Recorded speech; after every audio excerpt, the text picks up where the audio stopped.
Hey everybody, another morning, another draft in CALLOUS Draft Duel, but we have moved on from the round of 32 to the second round, which is of course the round of 16. Being a single elimination tournament, if you're here, it means that you won in the previous round, and we're gonna start fresh, regardless of how good or how janky your team was before. Whole new team, whole new draft, and like I said, I'm going to try to cover all of them in this round. It's a lot, no promises, but as of the round of 8, I will definitely cover them all. Let's see how I do covering this round. The players this time around, and this is simply there's no preferential treatment, these are simply the first players to finish their draft, therefore they're the first people to have their draft covered. Makes sense to me, right? It is Nal on the left, NAL. He is the red player and going to be the first picker and first banner. And then Gang on the right is going to be the blue player, player 2. And like I said, throughout the tournament, the player 1, player 2 slot is simply determined completely randomly.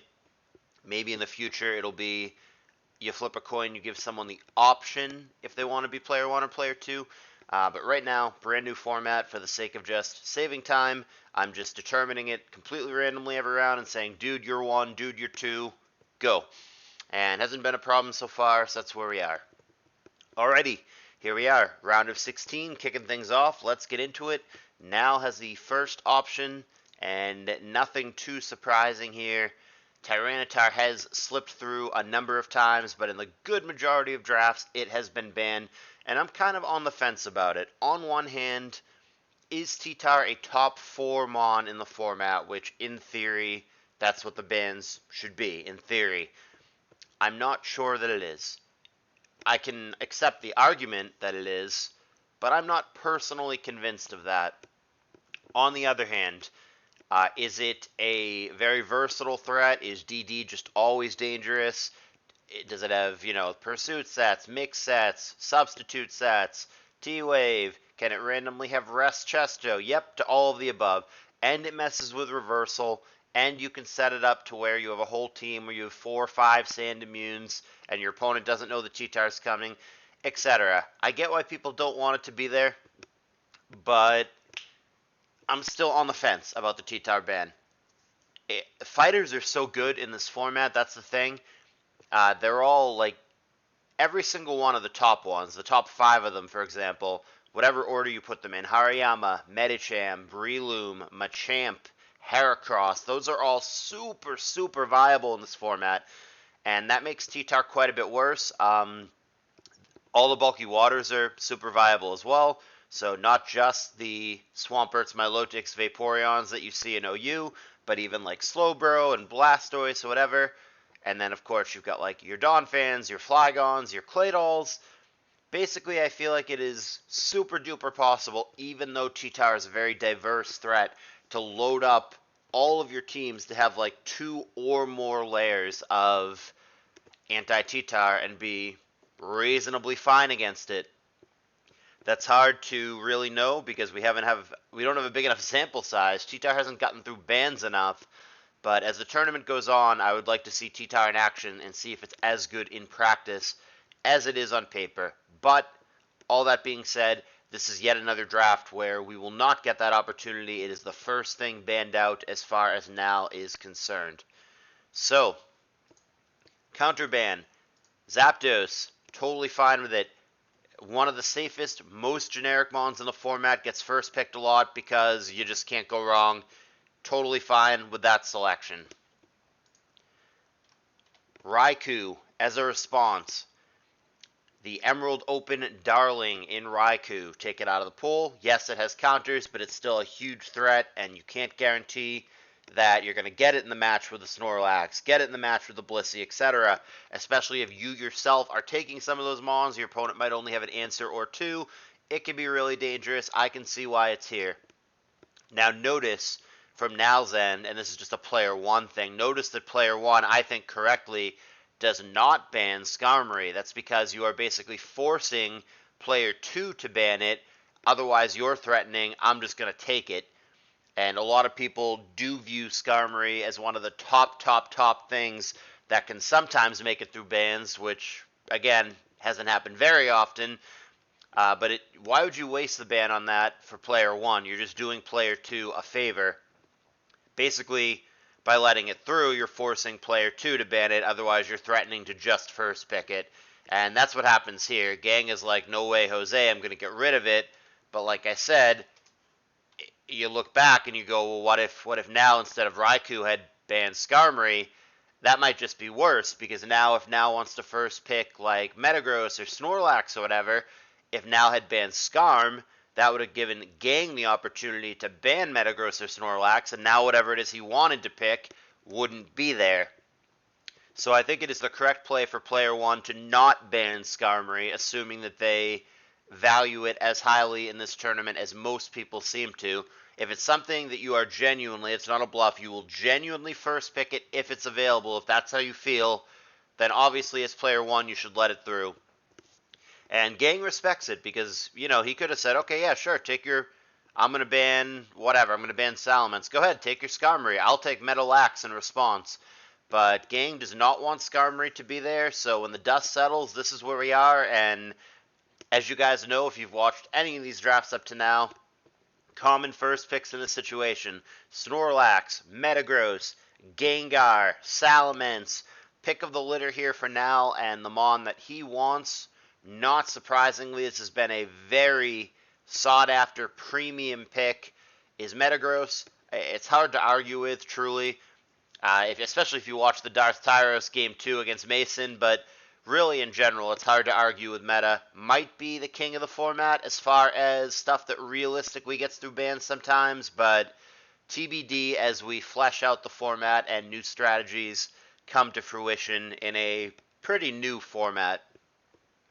So the Gang response here, and generally the consensus right now, and we'll see, is early on you just take the brokens, you don't worry about counters, and you just figure it out. Don't know if that's right or wrong, but that is the general way that most people are playing this, and the response here, I think, is a sensible one. If you think that behind meta, if you think that Snorlax is the next best thing available, then you've got to take it. And then taking Celebi here, I don't know that it's the same level of busted as Metagross and Lax, though it is certainly good. But you do give yourself the immediate protection pick, so you're taking 2 special walls, more or less. Celebi doesn't have to function that way, but it definitely can. So you basically taking 2 special walls, or at least 1.5, and then you're also giving your Lax some immediate protection, because as it happens, Celebi is one of the very best and most reliable ways to deal with Lax. You could just go with a bulky set, a bold set, or whatever, with Leech Seed and Recover. And if you happen to get that in the match against the Lax, Lax is going to have a really hard time punching through. So, sensible response for Gang. And then Now here is going to go with Take the Brokens. Haven't seen a lot of drafts where Gengar goes through, but this is one of them, and there it lands. And then Salamence comes down as well. So, yeah, taking the proactive Brokens seems to be the general consensus with the format. You can take things really early on, Swampert, Milotic, Blissey, whatever, but most people in this format, unsurprisingly, are leaning proactive, so taking 2 fast, aggressive threats here in Garments, not a problem. So on the other side, it gets interesting. Do you immediately, now that you've seen Salamence, do you take Milotic here? If so, do you also take, which is arguably the most broken thing still left in Aerodactyl, but then you're floating Blissey back. You could also go with like Milo Blissey as a direct response to the Gengar and the Salamence specifically. You could also take Arrow here and just ignore both of these. You could go Arrow something else, Arrow Regice or something to that effect. It's interesting whether or not you pull the trigger here on Milotic from Gang's point of view, because it's supposedly the best Salamence counter, and then if you don't take Milotic here, it gets interesting the other way. Does now take Milotic immediately and not give Gang a second crack at it? But Gang is immediately going to respond to both of these, as opposed to taking the generic thing. And this is an interesting response. Letting Arrow float back, we'll talk about.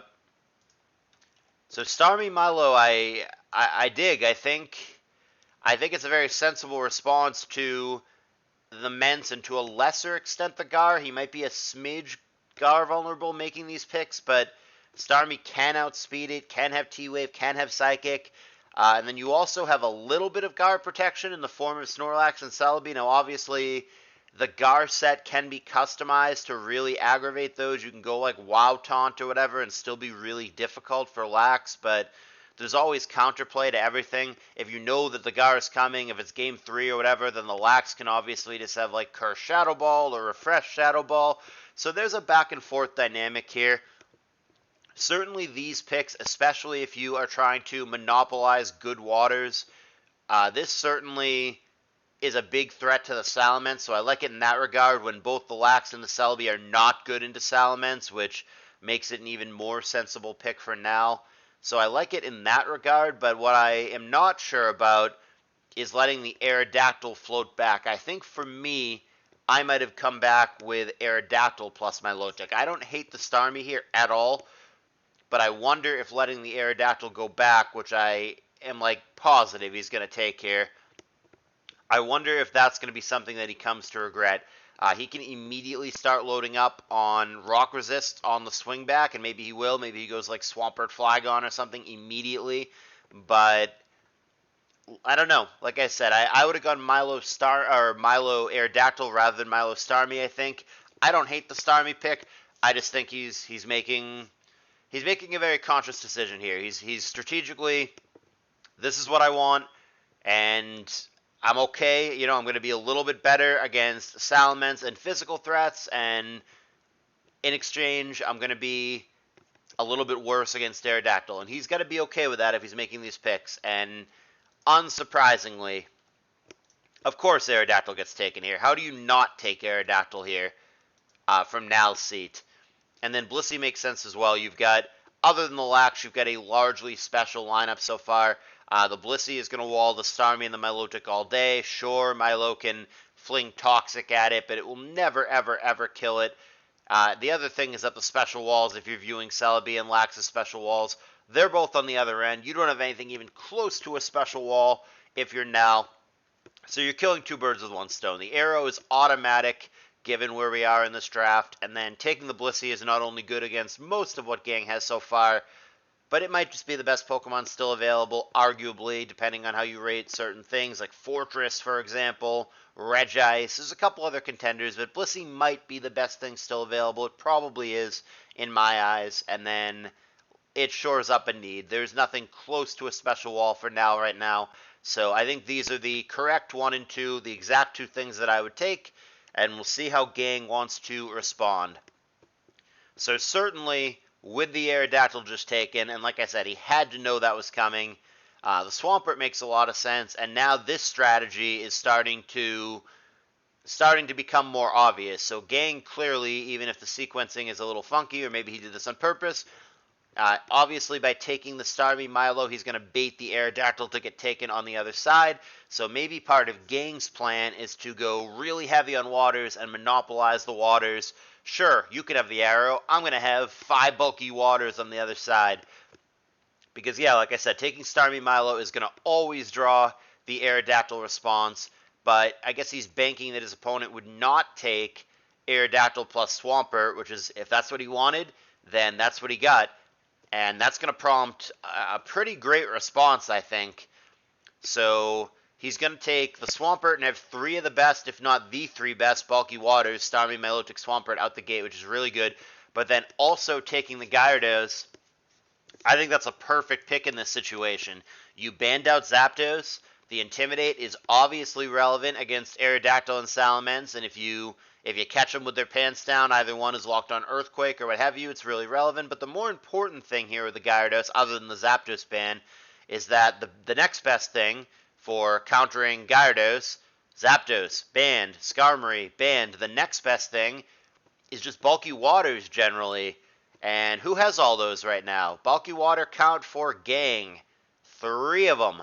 Bulky water count for Nal, 0, Mega 0, Donut. So I can see the Gang strategy here, exactly what he's doing, coming to fruition here. I wasn't sure at first, but now I'm like, okay, that's pretty brilliant. The Starmie Milo at first, like I said, I'm like, why isn't he taking Arrow? But he's got a plan. He's got a strategy, and this is really, really interesting. Not only is he sucking the bulky waters away from his opponent, but he's also immediately grabbing the Gyra before it gets taken or banned, and kind of taking away its counters. Just like the arrow might be tricky for Gang to deal with, though there is a Swampert on the other side. One could argue that as it sits right now, and obviously it's early, the Gyarados is more difficult for Nal to deal with than it is for Gang to deal with the Aerodactyl. So this is actually a really cool strategy. I really love the opening for Gang here. I think this is kind of brilliant. I didn't expect him to go that way at all, but that's great planning and great foresight, and it just makes a lot of sense. Really, really good opening round from player 2, from the player 2 position from Gang. So wrapping this up, these picks make sense as well. Like I said, I think after the first couple picks where people just take the brokens, the better players, which these guys are, immediately transition into completely countering and reacting to what the opponent is doing. So Jolteon Regice here makes a ton of sense to me, and I'm not clear why our pal Jolteon isn't loading in. He's supposed to be loading in. It's just lagging, I think. Let's pick Jolteon again. Not Venusaur. No. That's not what he picked, boys. He picked... I think we're just lagging a little bit. He picked Jolteon. There we go. Okay, again, makes a ton of sense. So you're going to pick 2 Thunderbolt users into a guy who just took Gyarados. The special walls, 1.5, 2 of them over here. You want to have at least 2 of them for yourself. So locking up Blissey and Regice to not have the special wall problem. And I think those are very reasonable picks because I think if it didn't get banned, remember that Gang is going to have the double pick after the next round of bans. So I think Regice getting either banned or simply picked in that time is something that very reasonably could have happened. So I think it's now or never as far as now is concerned. And I agree with the answer being now. And Jolteon makes sense into a Starmie Milo Drafter. It's also good into the Gyra. And then, as in general, it can just BP away from anything. It can throw a T-Wave at anything. It can pass subs. It can learn Wish. You can just have Toxic on it. I like Jolteon quite a bit. There's some people who don't think it's that good in this format. They think it just doesn't win very many 1v1s. It's kind of fragile. Sure, it doesn't hit super hard a lot of the time. It is fragile. I still think Jolteon is really good. Great teammate, great team supporter, enables a lot, and being so fast, it just shuts off things like Starmie, for example, that not a lot of Mons, other than dedicated special walls, can really do. And like I said, it makes a lot of sense given what's going on the other side. We've got 3 electric weaknesses already, and then as far as the Swampert is concerned, if you know you're against that, you can mess with the hidden power, give it grass, what have you. I like the Jolteon Regice response. Certainly securing the second special wall is really good for now. Maybe down the road he picks up Registeel or whatever and calls it good, or he just wings it with 2 teams that have a special wall and then 1 really offensive team. There's a couple ways to go. But for now, I think these picks make sense, and I think this is a really well-played round 1 from both players. I really, really like where we are in the draft right now, but, of note, I feel like in the vast majority of drafts that I watch, I approve of what happened in round 1 for the most part because, I'm not trying to dumb it down, but anybody can go, okay, I take Metagross, I take Salamence, I take Snorlax. Everybody knows what the brokens are. That part, there's still some amount of maneuvering and strategy, but I feel like the true skill and the true strategy starts right about now. Starts with the round 2 bans and then for the rest of the draft. I think what you ban and take in round 2 and round 3 is harder and more skill intensive and very, very important as compared to round 1. Most people could just take the brokens from a list in round 1. Now we get into the nitty gritty and the nuance and the specifics. And round 2 onward, I think, is where many people start to differentiate themselves from the pack. Are you good at this or are you really good at this? Let's find out. So, Gang, sensible ban here. He's going to remove Heracross. Not only just one of the outright strongest pokes available, he's got a Lax that hates it. He's got a Celebi that hates it. Right now, he doesn't really switch into it very well. In fact, it's only the Gyarados that switches into it. Can totally see, based on what he's got so far, why he wouldn't want that in play. Now, you could scrutinize any ban that Gang makes, because remember, he's going to have the double pick. So with anything that he bans, you have to go, wait a minute, couldn't he have taken that? And the answer is yes, but I don't know, the Heracross right now seems better into Gang than it is into Now, so it makes total sense to me. He must have something else in mind for his double pick. Totally fine. But removing Heracross, no objections to that ban. So interesting for Now, and he might just be worried about his opponent taking it, but he takes the Registeel out of play. So I thought that was a mon that maybe Now would want for himself, but I'm fine with getting rid of it. I think he just is drawing the line in the sand. This is it. The special walls are what they are. No more of this. He's also protecting his Aerodactyl. I think getting rid of reliable rock resist is really important. Notice I say reliable rock resist, so it's different. Not all rock resists are created equal as far as Aerodactyl is concerned. Obviously, something like a Registeel or like a Steelix is much more difficult for Aerodactyl because it only has the one move, the EQ, that hits it, as opposed to something like a Flygon or a Claydol, because who cares? It doesn't have to just be Rock Slide. You can just nail that with Double Edge. So the fact that it's resisting both Rock and Normal is a key differentiator when we're talking specifically about Aerodactyl, which he has. So this pick, therefore, makes plenty of sense in my mind. Metacham going to come out for Gang once again, just not a fan of fighters, and again, it just makes sense. Doesn't really have a good switch into it. Huge threat to Lax, huge threat to Celebi. If you come in with Starmie or Celebi, quote, fighting resists, it could just hit you with a big Shadow Ball. Difficult to switch into. Again, it's kind of only the Gyarados right now. I could see why Gang might be viewing himself as a little bit fighter vulnerable right now, which I wonder if Now will pick up on that and he's going to prioritize whatever fighters are left. Hariyama Loom, Hariyama Champ, whatever. I wonder if he's going to snatch one of those up. Alternatively, I wonder if Gang is going to snatch one up, so he's going to go with a combo of ban a couple, take a couple, and all of a sudden there aren't that many left. But pretty consistent banning here. Thinks he's vulnerable to fighters, takes two of them out. And Now does not ban another fighter, going to go a completely different way. This one's interesting to me. The Moltres, I don't know. Is he? I guess he's somewhat vulnerable to it. I could see it. I mean, Blissey does wall it, but like all the generically good waters, the Starmie, the Milo, what have you, are on the other side. And then obviously it melts the Regice if that's your special wall. Jolteon is good against it, but I can see why it would be a threat. Jolteon doesn't actually switch into it, nor does Regice, nor does Aerodactyl. Really, nor does any of this stuff other than Blissey. So even though he might be able to check it offensively, I think he's worried about switching into it, and I think that that's pretty warranted. Like I said, what here other than Blissey switches safely into the Moltres, whether it's Will-O-Wisp or just simply a fire attack? And I think the answer is nothing other than Blissey, so that's a very sensible ban as well. Like I said, I think he's worried about switching into it, and therefore he just gets rid of it. So both these guys up to this point, I think, drafting very, very well. Really like where this draft is right now. No clear favorite in my mind, but the nitty-gritty really is from round 2 onwards, so let's see how we proceed. Immediately prioritizing the Spikes War, and this happens a lot. People transition into this, and they take 2 pieces of the Spikes War all in one go, and that's what Gang is going to do here. He's going to go Fortress Claydol. Makes a lot of sense, and he's got a little monopoly on good spinners here. Starmie, Claydol, Fori might be the 3 best spinners in this format, and that's going to leave Now with very much secondary choices. He could take Cloyster or like Armaldo or whatever, but like I said, if you were to rank the 3 best rapid spinners in this format, I don't know what the exact order is, but it's probably Starmie, Fortress, Claydol in some order. And he has, in one fell swoop, taken all 3. So, Gang seems to really understand the format. I really, really like his draft so far.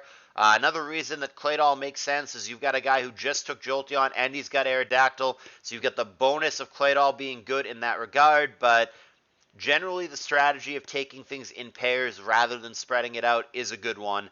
Taking 2 bulky waters at a time and making much fewer of them available in one swoop than there was before.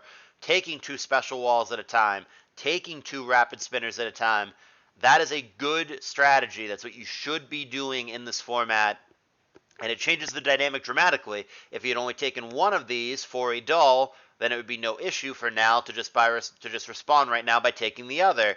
But by taking both of them, we've gone from there's 2 good spinners available to there's no good spinners available for now in one swoop. And that could really be a disaster, especially if Gang ends up picking more spikers down the road. So I would certainly expect Nal to immediately take Cloyster here before he really runs out. And that's what he's going to do. He's going to take Cloyster as something of a salvation, but I still super duper prefer Gang's end of the Spikes War. And then he's going to take Charizard as well, probably with similar logic to the Moltres. Can't ban them both out, going to be one or the other.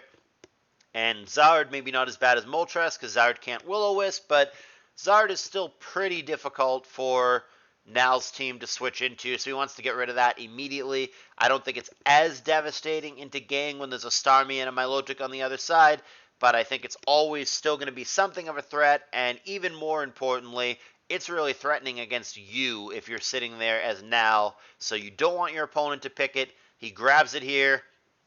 I'm with it. Makes plenty of sense. He's going to take the spiker kind of because you have to, given what's already been taken on the other side, or the spinner rather. And then, yeah, like I said, the Zard I think is good against you, and you'll make it work. You just don't want your opponent to have it. Okay, these next picks are the first one the whole time from Gang where I scratched my head a little bit, but let's try to look at it critically and figure out, because most of these, when I look up and see them, I've got it on my phone off to the side. That's how I'm checking these picks, but I'm only doing them one at a time. I'm not looking in advance at all. Most of the time when I see the picks, I'm like, yep, I get it immediately. Makes sense.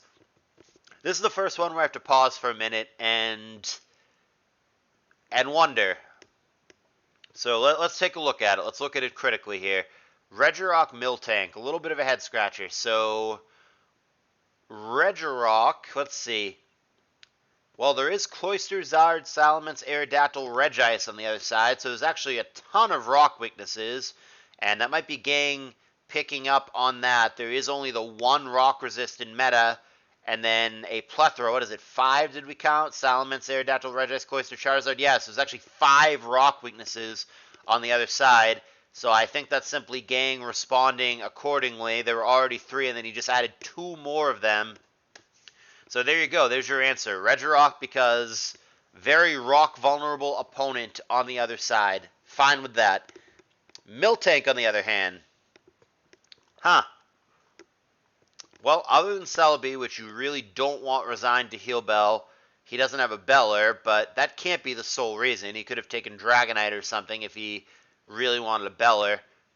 I wonder what the logic is on the Miltank. It does learn T-Wave, which he may correctly view as pretty good against Nal's team. Gengar, Mence, Arrow, Jolteon, Charizard, those all look like things that really, really don't want to take a Thunder Wave. And then it also has Thick Fat, so not a bad response to Charizard. Honestly, Miltank is a pretty reasonable Zard counter.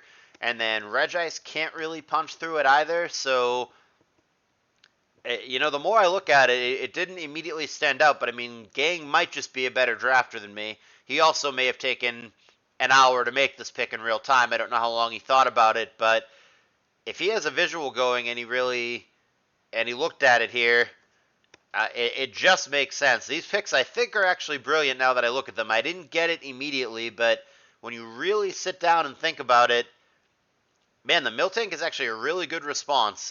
Thick Fat is a good ability. T-Wave is a good move. And yeah, Regirock is really good against this team as well. So these really feel like strong, tailored picks to what you're up against. I dig it. I think Gang is A+ drafting so far. Really, really like all that he's done. But Player 1 always has a really strong team and always has really good Mons. So obviously Nal's having a really good draft as well. It's interesting. I have no clue who's going to win here. Very well may come down to the building and the playing, but the drafting here is neck and neck. I don't see any clear winner right now, though the Spikes War advantage for Gang being pretty heavily tilted may end up being the X factor in the end. We'll find out. So the response for now, so obviously knowing that Gang views himself as fighting weak with these bans, and then additionally adding 2 fighting weaknesses here, wise, I think, to immediately scoop up a fighter. Wouldn't be surprised if he had gotten double fighter here, but sees it a different way. But Gotta take the Hariyama. That much I agree with. Could you have gone instead of Sceptile? Could you have gone Breloom here? Yes. Should you have? I don't know. I mean, it's not great against like Celebi in particular and Gyarados, so what have you. Not that great against Starmie either, so maybe Breloom, even though on paper fighters are good, maybe Breloom's not your guy. Could you have taken Machamp here? That's a more interesting question. You certainly have to take Hari because, like I said, he was already worried about fighters. Then he just added double fighting weakness in Regirock, Miltank. So the Hari pick, I'm with you. He also really needs rock resists, all things considered.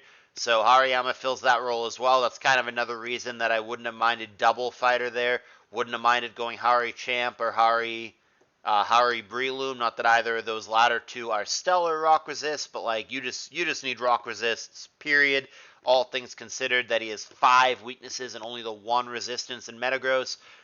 But he opts for the Sceptile, which does make sense. You look on this side, you see the row here of Starmie, Milotic, Swampert. It obviously threatens those. It threatens Claydol as well. It's good against Lax. I could see the appeal of Sceptile. He must be planning on addressing that rock resist issue later, and we will see if Gang tries to transition into monopolizing rock resist. Like right here, if he were to take Flygon plus Fighter, I think that would be a little bit awkward for now, but you've got to pick and choose. You can only take 2 books at a time, so I get why you want Sceptile into this squad with this row of waters in a row, plus Lax, plus Doll, and Regirock. While we're at it, just another grass weakness, and Hariyama I think is a pretty no-brainer pick there. So on the other side, gonna go for Breloom, possibly trying to take it away from the opponent, and Dragonite, which end of round 2, great place for Dragonite, and it is a second, potentially third Heal Beller, so he should be all set in that regard. I think the Dragonite fits here very, very well. As far as its weaknesses are concerned, I mean, Ice and Rock, the primary ones. What are you going to do about the Dragon weakness? But Ice Resist, relatively well covered. Thick Fat, potentially for Lax. Ice Resist Starmie. Ice Resist Milotic. Thick Fat Miltank. Ice Resist. And then you've got the Rock Resist as well with the Doll, the Swampert, kind of sort of the Breloom. Can add a couple later. So I think the Knight pairs with a lot of things and is pretty well covered and is not a defensive liability with its weaknesses. It gives you T-Wave support, which we just discussed. I think is very good against Now's team. Gives you Bell if you want it. It can just be a Dragon Dancer. It can just be Focus Punch, Bolt Beam. It's a versatile option here, and it just makes sense. And then Breloom, like I said, he doesn't want his opponent to take fighters, and he doesn't want to be left in the dark without any fighters, as they are drying up very quickly. Really, the only good one left, in my opinion, after this is Machamp.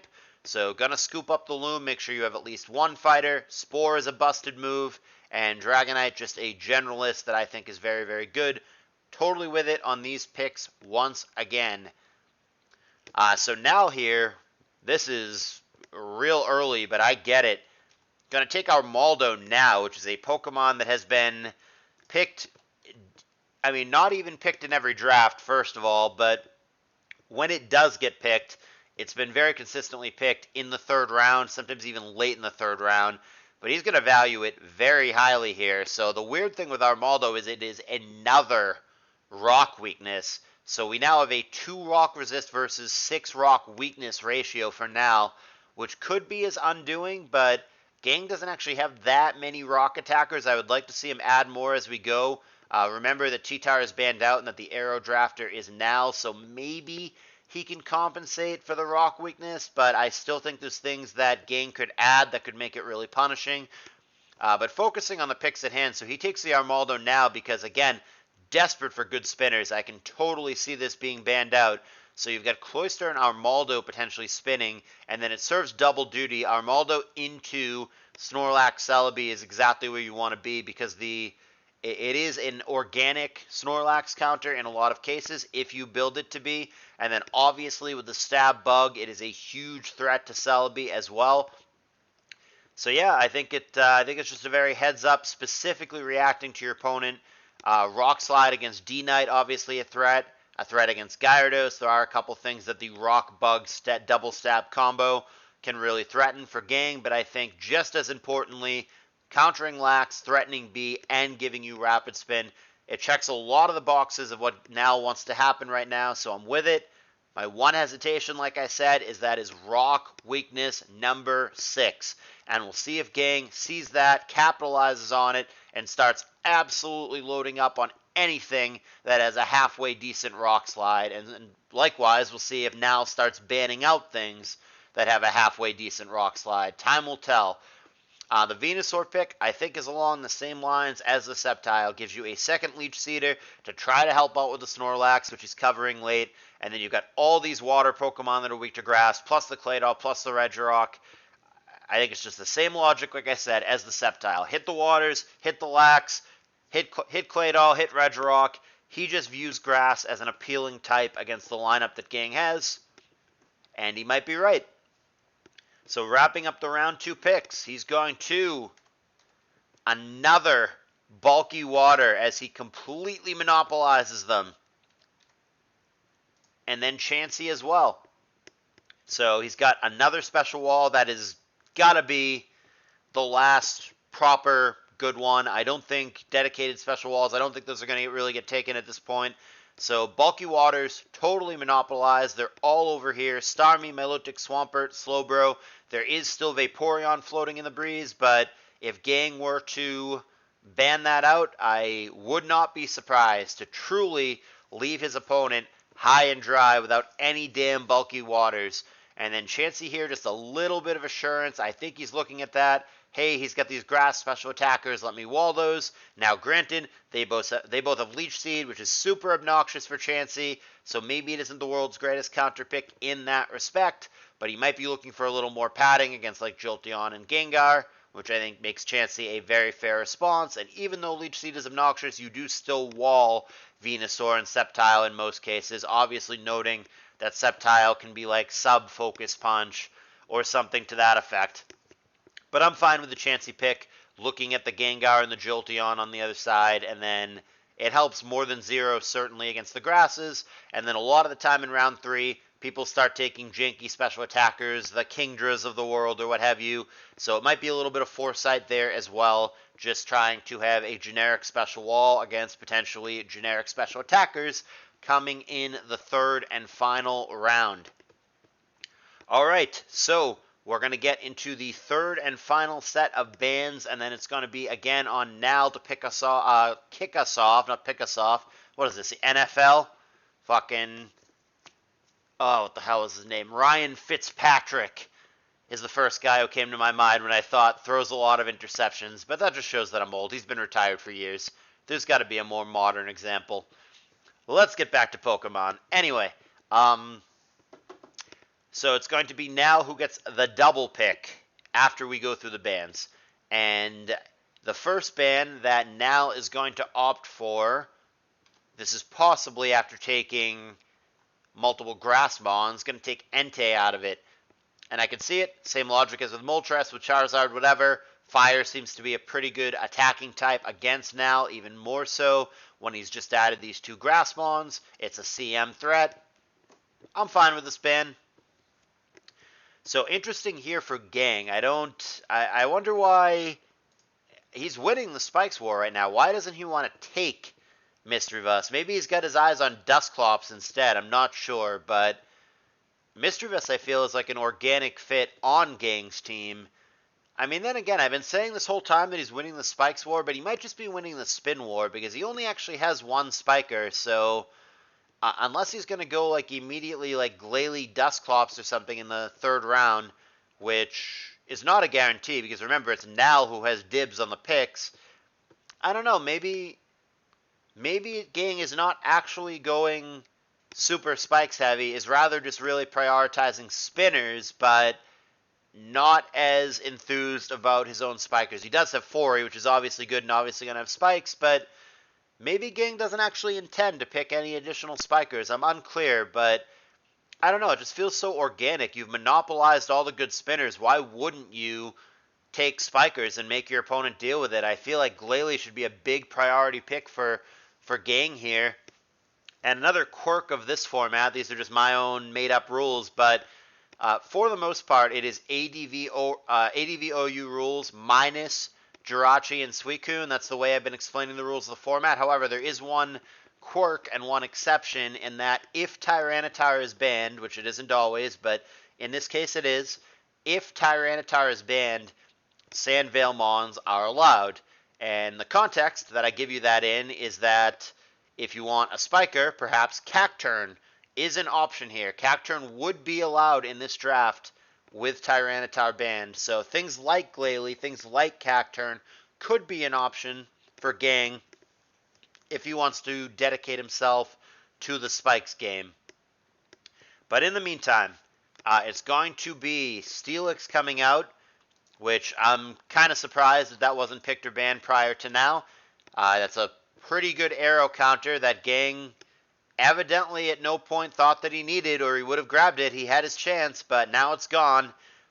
And then the response on the other side, man, Bulky Waters, and it's weird that he takes this one. He takes Slowking out of play. No love for Vaporeon, huh? Man, I mean, if now at all, even a little bit gives a shit about Bulky Waters, then now would be the time on the Vaporeon. I mean, how far down the rabbit hole do you want to go? We're one Vaporeon pick away from being resigned to the Laprases and Walreins of the world, which are okay Mons, but man, those are both Rock Weeks, which now really does not need more of right now. I'm surprised that Gang has valued the Slowbro and especially the Slowking over Vaporeon, but that's an interesting take, and like I said, wide open now. It's your pick. If you want it, it is the only good bulky water available. Yes or no, do you want Vaporeon? And the answer is no. He sees it a different way. He's going to take Glalie, which might be a mon that he views his opponent as being interested in, so I dig it. And then he's going to take Scizor as well. So I think the same merits with Armaldo, with the bug attacking type. I think it's the same concept here. Scizor is not as good of a counter to Lax as Armaldo is, but it's still reasonable. It doesn't get knockoff, for example. And it's not quite as bulky in this context as Armaldo, though Scizor does have pretty high defense in its own right. The issue comes with actually damaging it. Armaldo, they both learn Swords Dance, but Armaldo is definitely better at damaging Lax, I think. But it's the same concept. The bug attacking type against Celebi, against Starmie, it does normal resist in the context of Lax. Bug is good against Claydol. Bug is good against Slowbro that just got picked up. Scizor is an interesting pick. I don't know. I don't hate the Scizor pick. I'm shocked that he didn't take Vaporeon there. I don't know if he forgot about it or if he's just like, forget it, no waters, the ship has sailed, I'm gonna build a different way. And then Glalie I like. Definitely the best spiker still available, deprives his opponent of that. Now granted, he's picking Glalie into a guy with 3 spinners. He does have Gengar to potentially protect the spikes in at least one of those matchups. Dusclops is still floating around, which I find interesting. Kind of surprised that one of them, probably Gang more so than now, but I'm kind of surprised that nobody's picked that up yet. But Dusclops is still there if you want to fight the good fight with spikes. Currently, the spike count is 2 for now, 1 for Gang, and they both have spinners, though right now Nal does not have spinners on every team. He just has the Cloyster and the Armaldo, and Armaldo doesn't always even have spin, so we'll see. Going back over to Gang, what a pick. Wouldn't you know it? Vaporeon and Kangaskhan. So you've got to wonder now if he's actually going to play all of these waters. Is he going to have room on his team for Starmie, Milotic, Swampert, Slowbro, and Vaporeon? Gyarados is water too, but it doesn't count in this context. I mean, like defensive bulky waters. I mean, maybe. I mean, what could easily happen here is he simply runs Milotic, Swampert, Vaporeon as bulky waters on separate teams. He runs a non-bulky set of Starmie, just off-star or whatever, and has it not be the bulky water role. And then he runs Slowbro either as just a breaker, not as a bulky water, just like max special attack, combine 3 attacks, or, you know, max special attack, 3 special attacks plus focus punch, whatever. Doesn't focus on its bulk, just runs it as a breaker. Or he simply benches the Slowbro. So it's off-star, defensive Milotic, defensive Swampert, defensive Vaporeon, bench the Slowbro, or run the Slowbro as a breaker. I think that makes a ton of sense. So you look at it and you go, man, does he need this many bulky waters? Is it all going to fit? But then when you think about it, when you think about how you can mold the Mons in particular, you know what? I think he can make it fit. I think it is not necessarily guaranteed that one of these rides the bench. I think he might run every single one of these, and we'll go from there. It certainly with an arrow on the other side, having two bulky waters on a team makes your life that much easier. But I mean, yeah, Nal has had his chances here, and the bulky waters. When I say monopolize, I mean monopolize. The only water Pokemon whatsoever on Nal's team in his entire draft is the Cloyster. And if you want to get cheeky and say, oh, it's got high defense, sure. Cloyster's not a bulky water. It's just not. They have been completely monopolized in a way that we have never seen by Gang, and we'll see if this strategy pays off, but absolutely lopsided in the bulky water department, and we'll see how that plays out as far as the actual match. Haven't even touched on the Kangaskhan, not that much to touch on. It's never a counter, it's just a generic good mon. Hits reasonably hard, wakes up after one turn from rest with early bird, has Wish that it can pass, as does Vaporeon, so we're picking up double Wish Passer here, and Chansey, so if he wants all three teams to have Wish, he now has that option. Interesting stuff.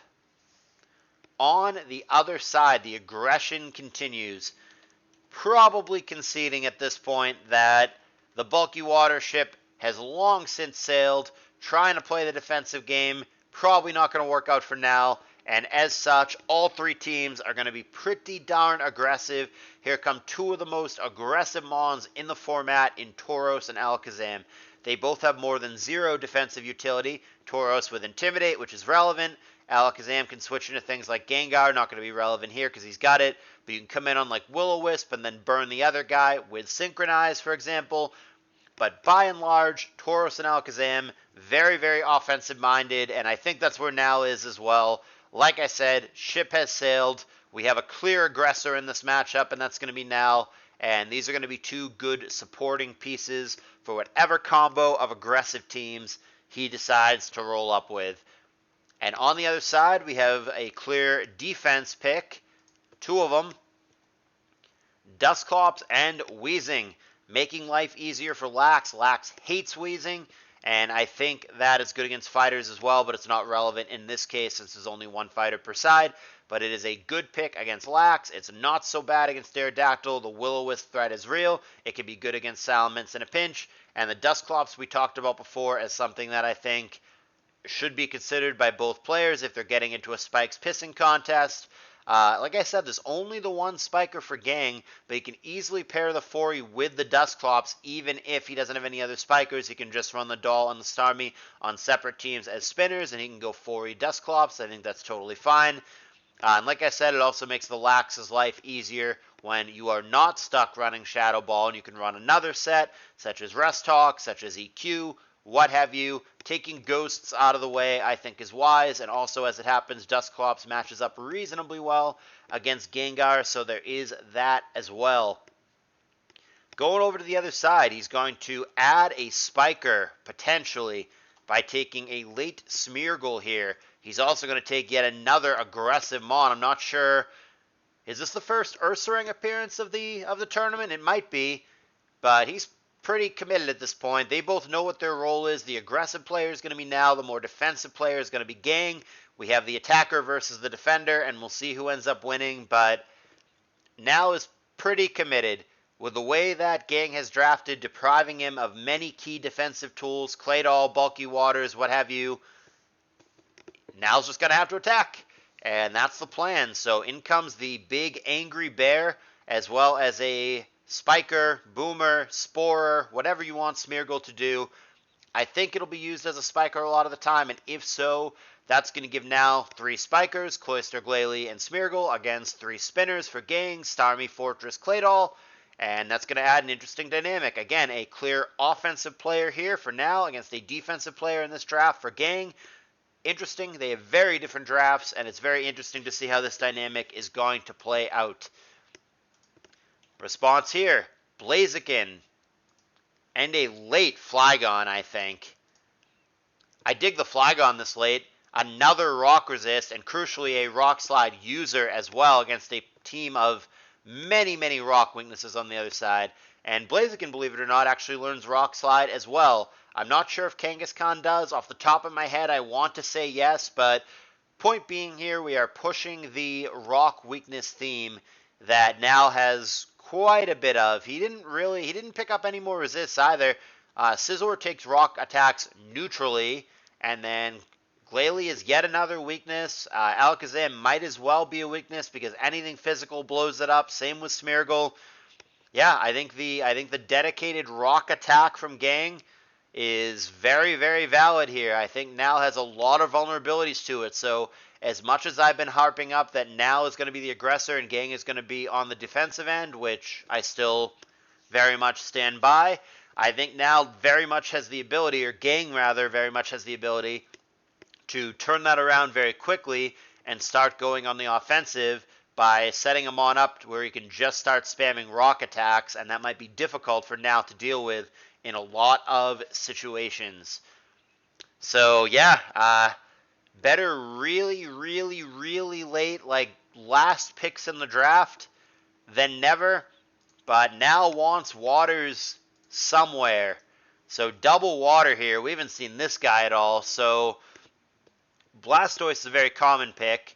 And like I said, it's interesting that Gang valued all these other waters over Blastoise. Don't know if it's right or wrong, but that's where we are. And finally now at the very, very end gets a proper bulky water in Blastoise.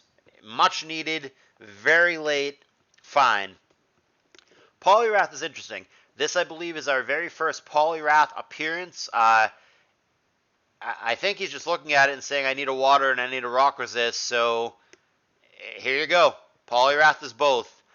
I'm not sure that the Poliwrath is actually going to get played. If we are entertaining the possibility that it may, we can look on the other side. It threatens the Lax with fighting moves. It could threaten the Claydol and the Regirock. It could threaten the Kangaskhan with fighting moves. As a Watermon, it can handle the Blaziken and the Flygon. I don't think it's the worst thing ever. Certainly the Blaziken Flygon here hammers it home for now even more that he really, really needs something even masquerading as a bulky water. Blastoise and Poliwrath are far from perfect in that role. Poliwrath even more so. I'm not convinced Poliwrath is actually going to make one of the teams, though it could, and it does learn Belly Drum, which is always a threat. But Blastoise, I think, was much needed and long overdue, and that probably will end up on one of the teams somewhere, despite it being his second to last pick. And finally for Gang, just going to take Umbreon here. Looking it over, I think it's as simple as trying to catch the Gar. He had his pick of the litter on Umbreon versus Houndoom. Kind of surprised with the Gengar on the other side that the Houndoom wasn't taken or banned by now and wasn't taken by Gang. I think that might be a missed opportunity. I think maybe Houndoom should have gotten grabbed somewhere by Gang. I largely really like Gang's draft, but you could certainly question, with the Alakazam and the Gengar on the other side, should Houndoom have gotten grabbed here? Like Houndoom over Blaziken, for example. And I think the answer there is yes, but the Umbreon is a good counter pick to both the Gengar and the Alakazam, so I totally get why you'd want a Darkmon and a Pursuit user in that context. Like I said, I think that in hindsight it looks pretty clear that Houndoom over Blaziken would have been a good pick as well for that exact same reason. Anything that you threaten with fire, you still threaten with fire, but you're that much better against the Alakazam and the Gengar, so I think Houndoom would have made sense there. But shoulda, woulda, coulda, he doesn't have that. The Umbreon makes plenty of sense given the Zam and the Gar. And that is our draft, and this is quite an interesting one. This one does not really remind me of any of the other drafts that we've had up to this point. They really went in completely different directions. I thought it was a very interesting early draft strategy from Gang to, I'm still hearkening all the way back, it's been quite a while at this point, but to that Starmie Milotic sequencing there, we're knowing that taking that, it would obviously give now the Aerodactyl back, which, I mean, if he doesn't take Aerodactyl, that's great. Then Gang can take Aerodactyl on the next go, so that's even better.